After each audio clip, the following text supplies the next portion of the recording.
6 happily surprising things about living in America. What's up guys, I'm Potato Phil, I am from Germany and this is the video we are watching today. And I've been to America before, and I found a lot of pros there too, but also a lot of cons. So I'm curious about what this guy has to say. Lost in the Pond is the channel. Hello, I'm Lawrence, and I'm on a quest to uncover all of the memos that Britain and America lost in the pond, and one of those memos pertains to the things that surprise us. Specifically, for me, the things that happily surprise me about living in the United States. America, today I salute you. Here are 6 happily surprising things about living in the United States. And I think it's interesting because most of the people going to the US, they figure out that it's not all roses and sunshine and make videos about the negative things, but I'm curious what this is going to be. Litter free. Sometimes, you know, it's the little things in life, or should I say, the litter things in life that please people. And, you know, growing up in a country that is a wasteland, quite frankly, I'm joking, Britain's not that bad. But we do have a tendency just to, you know, throw litter around. And sometimes now, I've been hearing back in Britain, since I've left, we've had this problem with fly tipping. And that's where, you know, people are dumping their trash. But even minus that, I just got this general sense that Britain was just a bit more littery than America. In America, everywhere's super clean. That's one of the great things about it. You can enjoy the oxygen around you, knowing that it hasn't touched a chewing gum wrapper. This is usually the case, and I'm taking the examples of the places I've lived. This is about 4 different cities at this point, and in each and every one of them, you have very green, very well-kept gardens, very clear sidewalks, although in some cases that could be because nobody used them. Yeah, I think that's what I immediately thought of. There's not a lot of pedestrian lifestyle in the US, and where there is, as in like New York City, I think there's a little bit more dirt. But overall, I think he's correct, and I think it is a nice thing. In Germany, for example, here where I live, at the weekends it gets very dirty, but then the city cleans it up very quickly. But when you see it, it's not that nice. And I also been to India last year, and that's a crazy opposite. And it shows me how nice it is to keep a city and a country clean. But it's really refreshing to go to the beach here in Chicago and not find discarded chippy wrappers or crushed Coca-Cola cans or used condoms. Americans on the whole are just better about not littering, and I know that that sounds like a generalization of the wild variety, and it makes me sound like a crotchety old man telling people to get off his yard, but at least my yard is clean. I mean, most in Britain are, to be fair. It's mostly the streets, and I should know, I grew up on the mean streets of Grimsby. It was actually a nice area, but, you know, sometimes the streets would still be littered with caviar containers. What I have to say, though, what always surprises me driving the highway in the US, how much shit there's on the side of the highway. Broken tires, car pieces, just anything from like accidents or flying off transporters. There's a lot on the highway side, you know what I mean? But yeah, see, next point. Soccer fields. This one was hugely surprising, especially as a fan of football, or as they say in the rest of the English-speaking world, soccer. Okay, let's look at this. I heard that there are more places that call it soccer in the US, Australia, New Zealand, maybe. What is this? Philippines? Okay. Because, you know, I'd always sort of understood America to not be truly interested in soccer or football. And in many respects, this is still true. At least, you know, when things are normal and sport is still happening, America still prioritizes NFL, basketball, hockey, and what's the other one? Baseball, above all other sports. And so it was just really surprising to this fresh-faced Brit who came equipped with a soccer ball to find that there were soccer fields aplenty. They were everywhere. Even in Anderson, Indiana, right, which is the place that I've lived that had the lowest population. But off the top of my head, I can already think of about 5 soccer fields in that city alone. They're very, very widespread, at least in the eastern portion of the United States. I can't speak for the sort of the plains and the Rockies, because can you imagine having soccer fields high up in the mountains? Yeah. It might happen. If you live in those areas, let me know in the comments below. But I think one of the chief reasons that there are just so many of them is that they're very popular with school-age people. And of course, it is one of the most popular sports in the United States played by women. You've just got to look at the overwhelming success of the US women's national team, who've won at this point about 2.5 million World Cups. England, of course, still waiting on theirs. And speaking of waiting, that brings us on to this. That's very interesting too. Like he said, the top 3 sports from my perspective in the US are always football, basketball, and baseball. He also mentioned hockey. I'm not sure how big that is in the US, probably bigger than here. But I think then soccer, you know, that version of football. Soccer is probably not far behind, so it's maybe not that surprising. I also think it's maybe a little easier to have like school kids play soccer instead of baseball or football, you know? Is it? I don't know, but yeah. So I think it's rising in popularity. I mean, it's the biggest sport in the world, and it is also big in the US. Oh, not bad. Free public America toilets. is known as the land of the free, and I always thought that that was quite weird because, you know, I always considered Britain to be quite free, as in we had freedoms, but then I started to think, well, maybe it comes down to the little things, right? Something I noticed, of course, and I've talked about on this channel, is you can get free refills in any kind of thing about America, free on refills. your sodas. And the same is true of entering public toilets. And free water in the restaurants. Free refills, free water, I love it. Except you don't drink the contents, let's be clear about that. What I'm saying is, in Britain, sometimes, not all the time, but sometimes, public toilets will charge you an entry fee in order to use it. And I can understand why they do this, you know, it's partly for the upkeep of said public toilets, but it's a big problem when you really need to go. Nobody wants to find themselves in a race to find their change versus a race to change their knickers. In America, though I'm sure there are some quirky exceptions somewhere, you never have to worry about that. You just have to worry that people can see you through the crack. Yeah, I hate the cracks in the US toilets, but it is nice that they are free, and in Europe you always have to pay for the toilet. Not always, but most of the times. And it's getting more expensive too. It's not an exception from inflation. Like, it's very common now to pay a full euro, which is now like what, $1.15, $1.20, just to go to the bathroom. And if you just do a quick pee or just want to wash your hands, you kind of have to pay that, which is annoying. And we even paid up to 2 euros to go pee once, I think in the Netherlands somewhere. So yeah, I think that's very annoying, and it's nice that it's free in America. Guys, quick interruption here. If you are fascinated by the United States and all these American topics like I am, then maybe consider subscribing to my channel. I am a small channel. I'm trying to grow, and I'm trying to learn about the United States, and I find it very interesting. And if you do too, then please click that button. But now back to the video.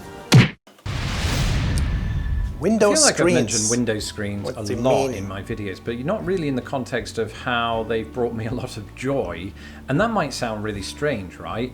But in England, we never had them. And we also never had air conditioning. So you find yourself in this strange situation, particularly on a warm summer's day, of having to open the window just to get some fresh air in. But of course, with that comes some other things. Things like, you know, mosquitoes, which, to be fair, in Britain aren't anywhere near as bad as they are in the American Midwest. What is he talking about, window screens? Like window covers, like curtains, blinds, stuff like that? He's right about the aircon, not a lot here. Or big daddy long legs, or, you know, bees. Bees can get in the house, and who wants that? Now, you know, bees and wasps and things like that are probably the most dangerous things that might get into your house in Britain. So it's not really a huge concern, but it can be an irritation. And it's an irritation that's largely alleviated in the United States by the existence of these window screens. Yeah, I'm not saying that insects don't get in at all. I mean, I've seen enough ant colonizations in my kitchen to know that that's not true. But I do not remember the last time I encountered a wasp, a bee, or a mosquito inside my apartment. It just doesn't really happen. Cockroaches do happen though. But the big revelation that is window screens doesn't just stop bugs from getting in, it also stops a certain somebody from getting out, and I'm not talking about my wife. She uses the door. Now in Britain, people might be a little less concerned about this because, you know, there's more of an outdoor cat culture there. But my cat, much like the cats of many people in the United States, is very decidedly an indoor cat. And if I want to open the window, as I did today, right, there are occasions during spring and autumn when, you know, it's not hot enough for the air conditioning unit and it's not cold enough for the heating, you want to crack a window open, right? And if that were the case in Britain on a lower floor or even the second floor, your cat's gone. And to me, that would be bad because, you know, recently I did have a dream that we lost him at the beach. And I know that curiosity isn't going to kill my cat, but a Prius would. Window screens save lives. Now, okay, so he talks about the bug screens, and I do think they are way more required in the US than they're here. We're noticing even in Germany and in Europe a big dying of bees and bugs in general. They're just way less. Mosquitoes getting less, like bees and wasps are getting less. There were a bigger problem couple decades ago, I think. But I lived in the UK as well, in like student apartments, and it's very bare bone. I think the UK houses are a little bit below the quality standard of the German ones. A lot of the German newer ones have window screens in there, or even door screens. But it's funny that he talks about the cat as well. So preventing cats or pets from going out. I don't know, is that a big consideration when thinking about getting window screens in America? Let me know if you use them to keep like your dog, your cat, or whatever inside of the house. But yeah, window screens, pretty nice to have. But then again, with all the AC, do Americans have the windows open a lot with the screens then in there? Huh.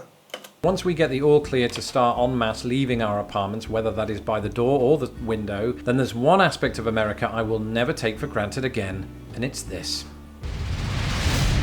National parks. Don't get me wrong, Yeah. we have a fantastic national park system in the United Kingdom, and one, I wished It's I'd just not the experienced same. more while I lived there.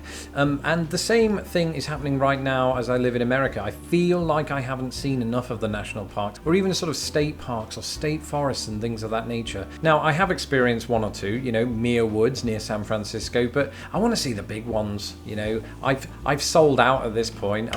Same for me. I've seen a couple of them and I'm already very impressed. American nature, American landscape, scenery is just on another level than most of Europe. Yes, we have the Alps and the Mediterranean, and that is basically amazing landscape as well. But the US has all these like biomes, in their big country.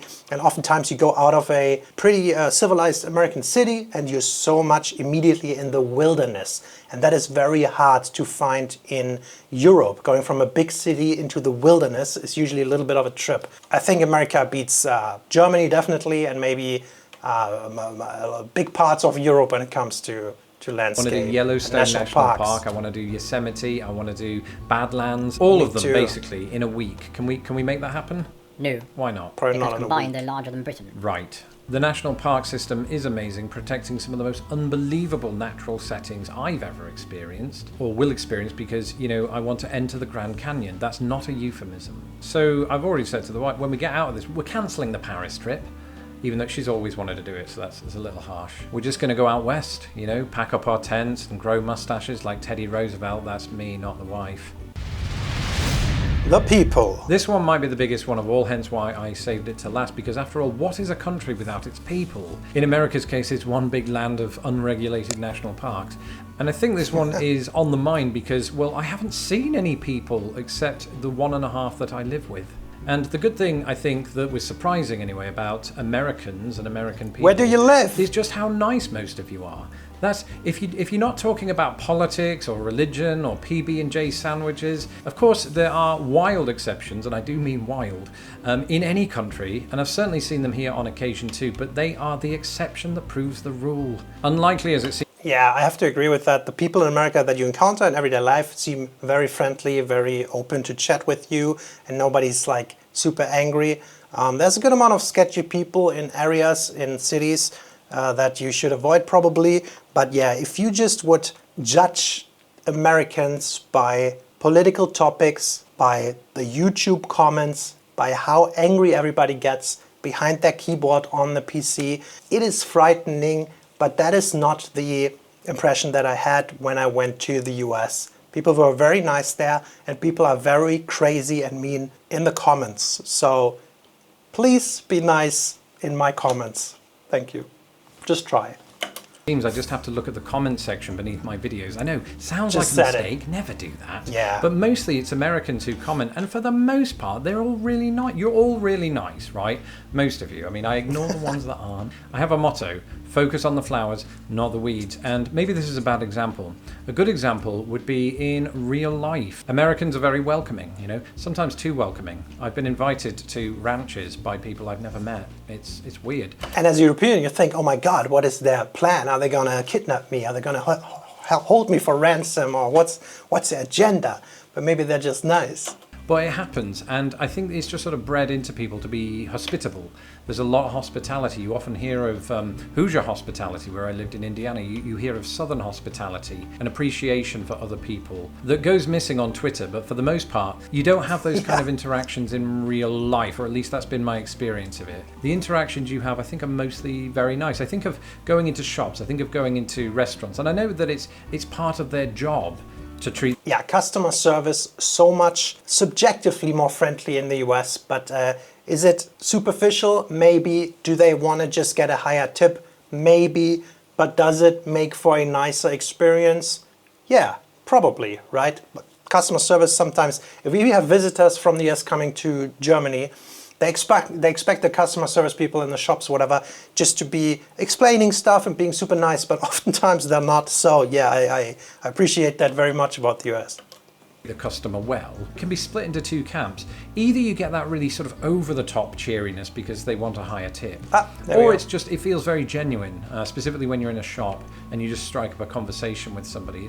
It's much easier to do, I think, than perhaps in Britain. We're a little more guarded, I think, about certain things like that. Same. Wild generalization again, and of course I'm not saying that Americans are better than British people, but I think it's worth mentioning because if you're coming here and you expect everybody to fall into sort of one of 5 categories, right? Either a seedy boss type from an 80s Wall Street movie, a stoner kid, a surfer dude, they're one and the same, all of the characters from Friends, or Norman Bates from Psycho, then you're going to be disappointed or happily surprised, as I was. Yeah, very interesting video. I can agree with most of his points. We got the people, definitely. The national parks, super amazing. Window screens, I'm surprised. Yeah, freedom, whatever, man. That's one of these topics that's not well in the, doesn't work well in the comments. Soccer and clean. Yeah, I think so too. So there we have it. The US has positives. I can agree, and I'm very looking forward to making new experiences in the US in the future as well, and maybe see some of these parks. Bye bye.